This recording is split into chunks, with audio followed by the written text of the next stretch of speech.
بيتهم قالوا لي راح احرق قلبك، كبسوها قدامي. بلديه قالوا لك؟ اي قالوا لي راح احرق قلبك، كبسوها قدامي. انا شنو ذنبي هاي 5000؟ شنو ذنبي يجهر 5000؟ انا عندي اخ صغير والله تكرم بس 40,000 اذب عليهم الحفاضات وحليب. هيدا انا ناشد والله انا اريد، بس احنا عندي حربانه كانت عندي بذول هالكابس ياخذوها. الله لا يوفقهم، الله يقطع رزقكم نفس ما قطعوا رزقي. بس انا شو اقول؟ حسب الله ونعم الوكيل. قطعوا رزق الله يقطع رزقكم. شنو النبي اني؟ والله هيا جار بالقران. شنو ذنبي كل يوميه 5؟ ذنبي اخويا شو يبقى له؟ خواتي اصرف عليهم شو يبقى لهم؟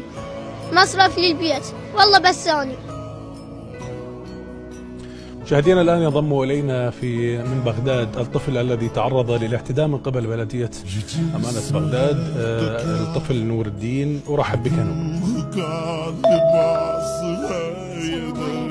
عليكم السلام، شلونك يا نور؟ زين الحمد لله. إن شاء الله صحتك زينة؟ زينة إن شاء الله. أهلا وسهلا بك بقناة الأولى يا نور. نور سولف لنا عن الحادث، شنو اللي صار وياك؟ أني حمال بالسوق أشتغل عربانة، طبيت لي مطعم دا أشرب مي، طلعت لقيت أهل الكابسة ماخذين عربانتي، قلت لهم جيبوها، قالوا لي لا ما نجيبها، قالوا لي نحرق قلبك قدامك، كبسوها قدامي. أنا شو أسوي؟ إذا فلوس 5 أجار 5، أنا شو يبقالي؟ نور قالوا لك إلا نحرق قلبك وكبسوها بالكابسة؟ إيه. زين. أنا شو أسوي؟ 5000 أجار، إذا شو يبقى من الفلوس؟ أجار مال شنو؟ مال العربانة لو مال شنو؟ إي مال العربانة.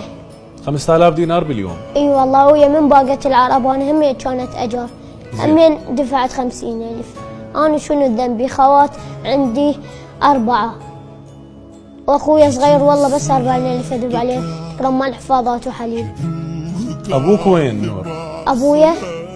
أبويا من تبد مني أمي مشاكل. واني داش شغل. وانت هسه تعيل هاي يعني انت اللي قام بواجب هاي العائله؟ اي نعم، انا شو اجيب من البيت؟ يعني والله ما بقالي. انت ايش قد عمرك؟ نور انت ايش قد عمرك؟ 14.